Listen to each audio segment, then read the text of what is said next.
Bismillahirrahmanirrahim. Assalamualaikum warahmatullahi wabarakatuh. Alhamdulillahirabbil alamin. Wassalatu wassalamu ala asyrafil anbiya'i wal mursalin sayyidina nabiyina Muhammadin wa ala alihi wa ashabihi wa man tabi'ahum bi ihsanin ila yaumiddin amma ba'du. Alhamdulillah wa syukrulillah atas nikmat dan karunia dari Allah taala kita kembali dapat melanjutkan pembahasan kitab Imta'ul Asma fi Syarhi Matan Abi Suja'. Salawat serta salam mudah-mudahan senantiasa diaturkan kepada Nabi besar Muhammad sallallahu alaihi wa alihi wasallam serta para sahabat, para kerabat dan juga para pengikut-pengikut dari kaum salihin. Amin ya rabbal alamin. Mudah-mudahan kita mendapatkan syafaat dari Rasulullah SAW pada hari akhir nanti. Amin ya rabbal alamin. Pada pertemuan sebelumnya kita telah membahas bab tayammum. Dan hari ini kita akan masuk kepada bab baru, yaitu bab mengenai macam-macam najis dan juga tata cara menghilangkan najis itu. Faslun fi bayani najasat wa izalatiha. Fasal atau bab menerangkan tentang najis dan tata cara menghilangkan najis. Nah, perlu digarisbawahi bahwa najis itu beda dengan kotor ya. Jadi yang kotor belum tentu najis. Begitu juga yang bersih belum tentu suci. Jadi najis itu berbeda dengan kotor, suci juga berbeda dengan bersih.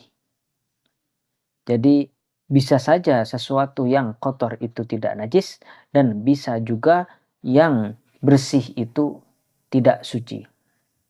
Nah, jadi karena memang beda bab antara perkara najis dan suci dan bersih dan kotor. Suci dengan kotor. An-najasatu, nah sekarang an-najasatu lughatan.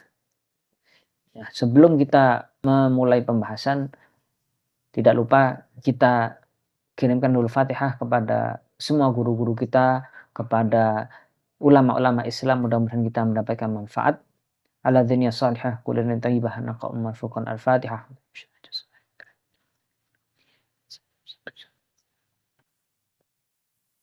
Baik, an-najasatu lughatan kullu ma yastaqdir. Najis secara bahasa adalah segala yang mengotori. Nah, ini secara bahasa. Wa syar'an, adapun secara syariat adalah mustaqdirun yamna'u min sihhatis salati haitsu la murakhis. Adalah sesuatu yang mengotori dan mencegah seorang dari sehat, dari kesahan melakukan sholat yang mana tidak dapat diringankan. Jadi tidak dapat diberikan keringanan. Nah, ini adalah secara syariat, yaitu hal-hal yang mengotori, yang mana hal kotor tersebut dapat mencegah seorang itu dari sahnya sholat, yang mana hal tersebut tidak dapat diberi keringanan.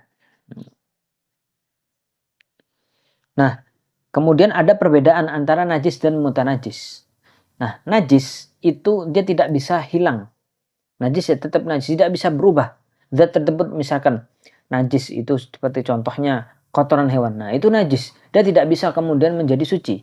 Karena memang dari zatnya najis. Kalau mutanajis, nah ini berbedanya najis dengan mutanajis. Kalau mutanajis itu sesuatu yang asalnya tidak najis, tapi karena terkena najis maka dia menjadi mutanajis.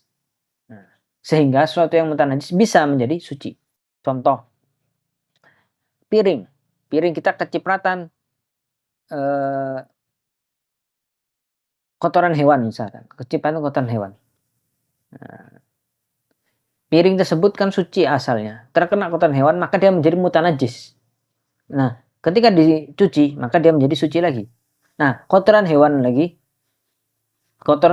itu najis, dia tidak mutanajis. Maka tidak ada ceritanya kemudian kotoran hewan itu bisa menjadi suci. Nah,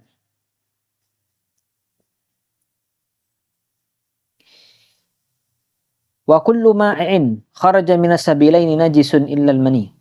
Nah, segala sesuatu yang mae, yang lembab atau cair, ya, yang keluar dari dua jalan, depan maupun belakang, najisun ilal mani, itu najis kecuali yaitu mani.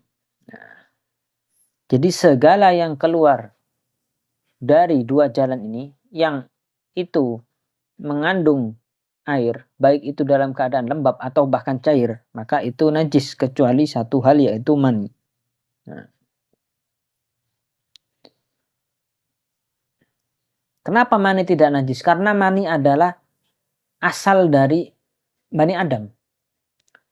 Nah, kalau Bani Adam tidak najis, maka asalnya juga tidak najis. Kalau kita katakan asal dari Bani Adam yaitu mani tadi najis, maka Bani Adam juga najis. Karena mani itu asal mulanya Bani Adam atau anak Adam.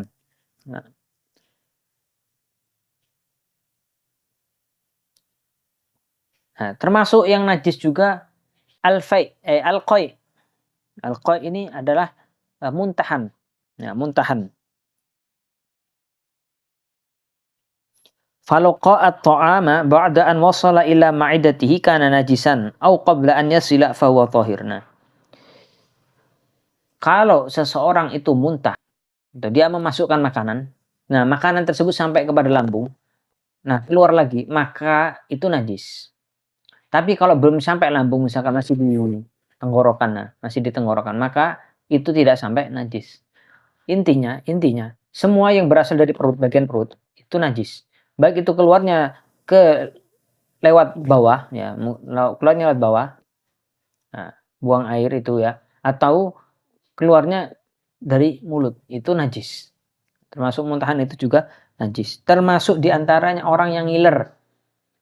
Ngiler itu najis. Beda hanya dengan air ludah. Kenapa? Karena air ludah itu dari mulut. Sedangkan itu berasal dari mulut saja. Sedangkan kalau ngiler, ya, iler, nah itu berasal dari perut. Awalnya dari perut. Makanya beda. Kalau iler itu bau. Misalnya. Nah, iler itu najis. Sedangkan kalau ludah tidak najis. Wa ghuslu jami'il abwali wal arwasi wajibun. Dan mensucikan semua jenis air kencing dan kotoran itu wajib. Karena ini dianggap sebagai sesuatu yang najis. Illa baulas sabi alladhi lam ya'kul ta'am. Kecuali air kencingnya anak bayi laki-laki yang belum makan kecuali air susu ibunya. Jadi air kencing bayi laki-laki yang belum makan dan minum kecuali dari air susu ibunya. Maka ini fa'innahu yatuhru birashil ma'i alaih. Itu cukup dengan diciprati dengan air. Nah, selain itu harus dengan dicuci. Disucikannya dengan cuci. Nah, najis ini sebagaimana yang lumrah kita ketahui itu ada 3 macam. Berdasarkan ringan dan beratnya. Nah, berdasarkan ringan dan beratnya itu ada 3, yaitu najis mukhaffafah, najis yang ringan, najis mutawassithah yang sedang, dan najis mughalladh, najis yang berat. Nah, bagaimana kita mengetahui mana itu najis mukhaffafah, mughalladh dan mutawassithah? Nah, itu kita lihat pertama dari najis mukhaffafah dulu. Najis mukhaffafah ini hanya satu macam, yaitu air kencingnya anak bayi yang belum makan dan minum kecuali anak bayi laki-laki ya. Air kencingnya anak bayi laki-laki yang belum makan dan minum kecuali air susu ibunya. Bayi laki-laki ya, bukan perempuan, hanya laki-laki. Nah, ini najis mukhaffafah. Cara menghilangkannya bagaimana? Caranya dengan cukup diciprati dengan air. Ya, diciprati air yang lebih banyak dari air kencingnya. Jadi bukan sekedar ciprati. Jadi misalkan air kencingnya itu meluber sampai di baju itu sebesar ini, misalkan, maka wajib kita mencipratinya sampai menutupi semua bagian yang basah tadi, yang terkena air kencing, diciprati. Ciprati sampai agak lebih besar, karena untuk menghindari keraguan-raguan ya. Jadi agak besar dikit. Nah, itu diciprati sampai semuanya terkena cipratan. Nah, itu cara membersihkan najis mukhaffafah. Nah, sekarang yang kedua yaitu kita ke najis mughalladhah. Najis mughalladhah adalah najis yang berat, yaitu najis yang berasal dari anjing dan babi. Nah, berasal dari anjing dan babi. Apanya yang najis? Yang najis adalah bagian yang lembab atau yang basah dari dua hewan ini. Bagian yang basah dari kedua hewan ini. Nah, maka misalkan ada anjing kok badannya kering, kita terkena tergores atau bersentuhan dengan badannya yang kering, maka tidak najis. Nah, menjadi najis kalau misalkan basah. Nah, maka itu tadi, kalau basah kena badannya maka najis. Nah, semua bagian dari hewan ini kalau basah najis, termasuk dagingnya, air liurnya. Itu. Jadi najis dari babi dan anjing. Atau yang lahir dari peranakan babi dan anjing. Misalkan ada kawin silang antara babi dengan kambing, maka anaknya juga hasilnya itu najisnya tetap ikut seperti babi, yaitu najis mughalladhah. Nah, cara menghilangkannya bagaimana? Nah, ini caranya dengan dibasuh dengan 7 kali air, yang salah satu air tersebut dicampur dengan debu. Nah, ini untuk najis mughalladhah. Kemudian yang ketiga yaitu najis mutawassithah. Dia yang mukhaffafah itu najis dari bayi laki-laki. Kemudian najis yang kedua najis mughalladhah dari babi, yaitu najis berat, yaitu dari babi dan anjing. Yang ketiga najis mutawassithah, najis tengah. Nah, yang sedang. Nah, yang sedang ini adalah semua najis selain yang tadi. Semua najis selain yang tadi, yaitu selain najis ringan dan najis berat, itu masuknya mutawassithah, yang sedang. Caranya bagaimana? Caranya ya dihilangkan wujudnya dulu. Dihilangkan wujudnya, baru kemudian dibersihkan dengan air. Nah, ini. Wala yu'fa an syai'in minan najasati illa al-yasir minad dami wal qayh. Dan la yu'fa, tidak dimaafkan atau tidak ada keringanan, an syai'in minan najasat, dari segala hal najis, illal yasir, kecuali sedikit, minad dam wal qayh, dari darah atau dari darah dan muntahan. Nah, jadi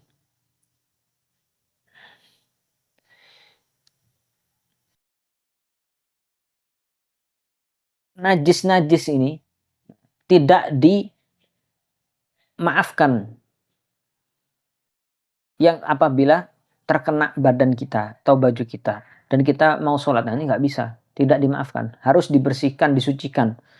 Nah, kecuali yang sedikit saja.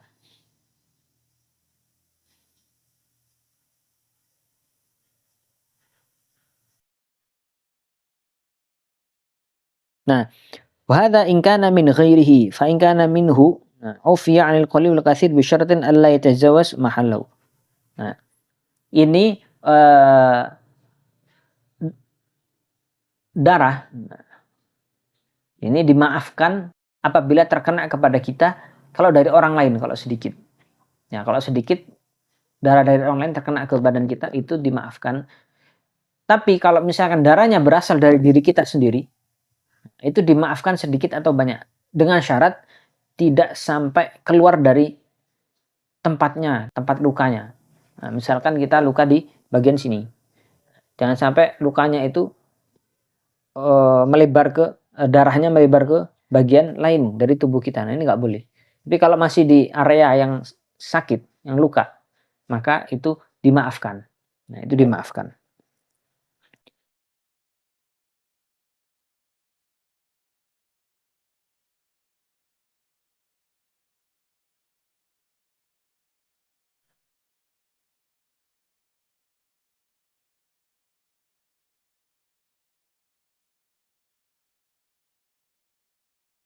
Nah, ini pembahasan masuk kepada pembahasan hal-hal yang ada keringanan, yang ada toleransi, najis-najis yang ada toleransi.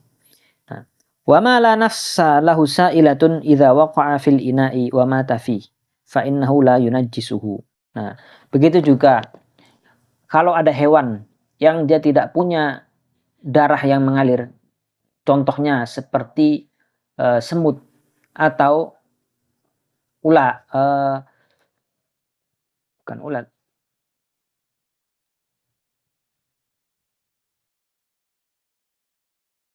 nah, seperti semut dan juga lalat. Lalat ini. Nah, seperti semut dan lalat. Nah, ini dia tidak punya darah yang mengalir, maka dia tidak najis. Nah, selama hewan tersebut mati di tempat itu. Misalkan ada segelas air, kemasukan semut, masih hidup, kemudian semutnya mati. Nah, ini nggak najis. Tapi kalau misalkan semutnya sudah mati, dimasukkan, nah ini najis. Kalau ada semut matinya di dalam, maka tidak najis. Tapi kalau matinya di luar kemudian masuk, nah ini bermasalah. Nah, ini najis. Nah,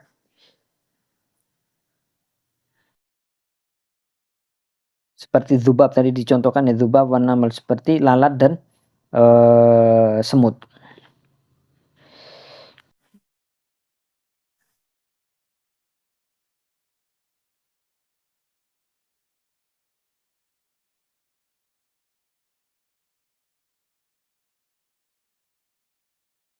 Dengan syarat juga tidak merubah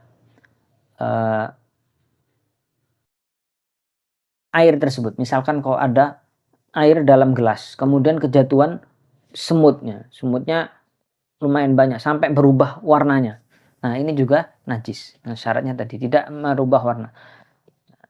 Jadi kalau ada semut hidup masuk ke air, kemudian mati di dalam, tidak najis. Itu juga kalau misalkan semutnya itu ya, semutnya itu meninggal terus tiba-tiba jatuh. Jatuh ke gelasnya, maka itu juga tidak najis. Nah, semut mati terus jatuh ke gelas itu juga nggak najis. Jadi hewan-hewan yang tidak mengalir darah di dalam tubuhnya, hewan-hewan kecil ini,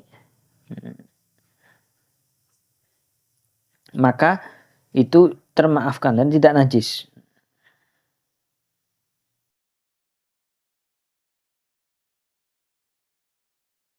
Fahadi in waqa'at fi ma'in maitah aw matat fihi lam tunajjisu bi syartin alla tughayyiru wa alla yulqiha mumayyiz fihi wa hiya maitah. Fa in hayya famatat fi lam yadur.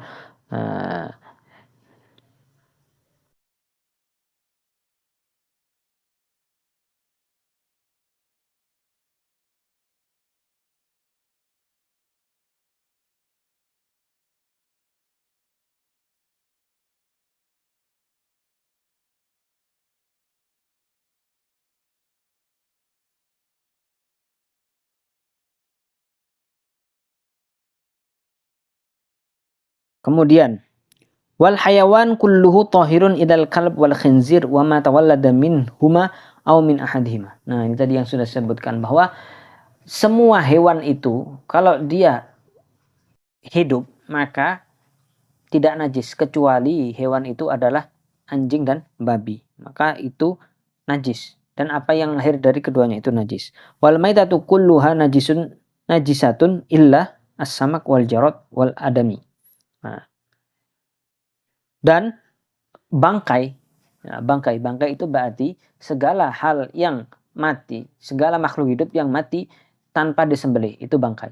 Bangkai itu najis kecuali tiga bangkai yang tidak najis, yaitu ikan, belalang, ya, dan manusia. Nah, ini tidak najis meninggal meskipun bangkai. Wa yughsalul ina'u min wulughil kalbi wal khinzir sab'a marrat ihdahunna biturab. Nah, ini sebagaimana yang tadi saya jelaskan bahwa apabila ada wadah yang dijilat oleh anjing atau babi, maka wajib dibasuh 7 kali, salah satunya dengan campuran debu. Wa yughsalu min sa'irin najasati marratan ta'ti alaihi wa thalathatu afdol. Nah, ini. Dan semua jenis najis itu selain najis yang ringan dan juga yang berat, maka cukup dibasuh sekali, dan afdolnya 3 kali, dengan syarat hilang wujudnya. Nah, kalau nggak hilang wujudnya maka harus berkali-kali. Wa idza takhallalatil khamratu binasina, apabila ada khamr, ya, khamr ini adalah minuman keras yang berasal dari buah-buahan seperti anggur atau terbuat dari anggur atau apel. Nah, biasanya dari sari anggur atau apel. Minuman keras yang terbuat dari sari buah ini apabila dibiarkan kemudian berubah menjadi cuka dengan sendirinya, maka menjadi suci. Nah, jadi khamr atau minuman keras yang tadi terbuat dari anggur atau sari anggur atau sari apel itu najis. Nah, tapi apabila dia berubah dengan sendirinya menjadi cuka, maka itu menjadi suci. Wa in khullilat bi tarhi syai'in fiha lam tadhur. Tapi kalau misalkan dia berubah karena faktor campur tangan manusia seperti dengan ditambahi sesuatu, maka itu menjadi tidak suci, tetap pada asalnya yaitu najis. Nah, tidak boleh dikonsumsi. Meskipun sudah tidak memabukkan, karena asalnya adalah dia khamr yang najis. Nah, kemudian perlu digarisbawahi di sini bahwa tadi pembagian najis itu berdasarkan berat ringannya itu ada 3, yaitu ringan, sedang, dan berat. Nah, kemudian ada pembagian lagi najis berdasarkan wujudnya. Nah, berdasarkan wujudnya, yaitu dibagi 2, yaitu najis yang ada wujudnya dan najis yang tidak ada wujudnya. Najis yang ada wujudnya itu namanya najis al-aini. Kemudian yang tidak ada wujudnya itu najis al-hukmi. Nah, najis aini artinya najis yang ada wujud ain, ada wujudnya. Nah, kalau hukmi dia najis tapi nggak ada wujudnya. Nah, ini cara membersihkannya beda. Nah, caranya bagaimana? Kalau najis aini, cara membersihkannya harus dibersihkan dulu wujudnya. Setelah hilang wujudnya, wujud di sini maksudnya adalah bau, warna, dan rasa. Nah, hilang baunya, hilang warnanya, hilang rasanya, sudah hilang wujudnya, maka najis tersebut menjadi hukmi. Nah, artinya wujudnya dia nggak ada, tapi hukumnya dia masih najis. Nah, kalau najis sudah jadi hukmi, nah ini tadi yang disebutkan oleh mu'allif kitab, oleh penulis kitab, cukup dibasuh dengan air saja. Cukup dibasuh dengan air. Nah, cukup dibasuh dengan air sekali. Ya. Cukup dibasuh dengan air sekali. Bisa juga disiram, bisa disiram. Itu kalau disiram air yang menggenang itu suci. Asalkan tadi warna, bau, rasanya sudah hilang. Beda hal kalau misalkan najisnya masih najis aini, masih ada wujudnya di situ. Kalau masih ada wujudnya, ya najisnya, kalau disiram menggenang, najis semua itu airnya. Nah, maka misalkan kalau kita punya anak yang pipis di lantai, maka caranya bagaimana? Caranya jangan disiram. Kecuali kalau lantainya di pinggir, udah tinggal disiram ke bawah gitu, nah itu nggak apa-apa, nggak masalah. Tapi kalau misalkan di tengah-tengah, maka jangan disiram. Itu najisnya kemana-mana. Caranya bagaimana? Ambil tisu, ya, ambil tisu kering atau lap kering, bersihkan, lap semua berkali-kali, terus kalau masih ada terus lap terus sampai hilang wujudnya, gak ada baunya, gak ada warnanya, hilang. Nah, kalau sudah hilang tadi itu wujudnya, tinggal dilap dengan lap basah atau dengan tisu basah, sudah najisnya hilang, sudah jadi suci lagi. Itu caranya. Jadi wujudnya dihilangkan dulu, baru kemudian di lap dengan lap basah. Nah, ini caranya. Nah, ini untuk najis aini dan najis hukmi. Najis dibagi dua, yaitu najis yang ada wujudnya dan najis tidak ada wujudnya. Yang ada wujudnya aini, yang tidak ada wujudnya hukmi. Nah, bagaimana kalau misalkan najis mughalladhah? Nah, kalau najis mughalladhah tadi najis misalkan ada anjing kencing di lantai kita. Maka caranya bagaimana? Tadi sama seperti tadi. Ambil tisu, lap dulu sampai hilang wujudnya. Setelahnya baru dibasuh dengan air 7 kali. Salah satunya dengan campuran debu atau tanah. Nah, kalau misalkan kita tidak menghilangkan wujudnya, aininya, asal disiram saja. Kalau misalkan baru hilang setelah siraman yang ketiga, ya, maka 3 kali siraman itu dianggap baru cuma 1 kali. Dihitung cuma 1 kali. Nah, jadi ketika hilang wujudnya pertama kali, nah itu baru hitung 1. Baru hitung 1. Nah, maka lebih hematnya, lebih simpelnya, nah, itu dihilangkan dulu wujudnya, baru kemudian begitu mulai pembasuhan yang 7 kali tadi. Nah, sekarang kemudian ada pertanyaan lagi, bagaimana kalau misalkan ada anjing kencing di aliran sungai yang tidak begitu deras lah, akan selokan yang ini ya, selokan yang biasanya kita pakai buat cuci kaki lah, cuci kaki. Selokan yang bersih, bukan selokan yang kotor tuh ya. Selokan yang biasanya di gunung-gunung itu misalkan. Nah, di gunung-gunung itu kan yang ada airnya dari mata air. Nah, maka dilihat kalau misalkan aliran tersebut ada banyak butiran-butiran debu, ya kan, maka tidak perlu kita mencucikan. Otomatis kalau ada aliran air, aliran tersebut ada campuran debunya, kan butek gitu ya, agak butek lah istilahnya. Kalau kita goyang-goyang di dasarnya itu ada debu-debunya yang naik, tanah-tanah yang naik. Nah, kalau dalam keadaan ini, maka aliran tersebut akan otomatis suci dengan adanya debu-debu tadi. Jadi tidak perlu kita repot-repot misalkan, wah ini harus dicampuri dengan debu. Masalah. Karena aliran tersebut otomatis bisa bersih sendiri.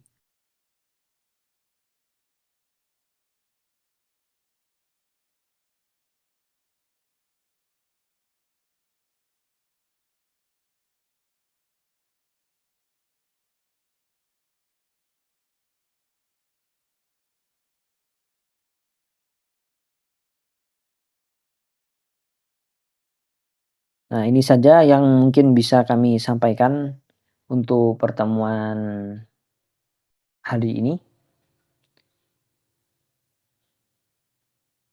Apabila ada pertanyaan boleh disampaikan kepada pengurus Qalbun Salim atau di kolom komentar. Nanti insya Allah akan kami jawab.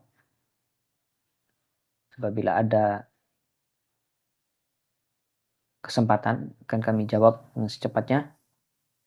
Mohon maaf apabila ada salah kata. Bila taufiq wal hidayah wal inayah. Wassalamualaikum warahmatullahi wabarakatuh.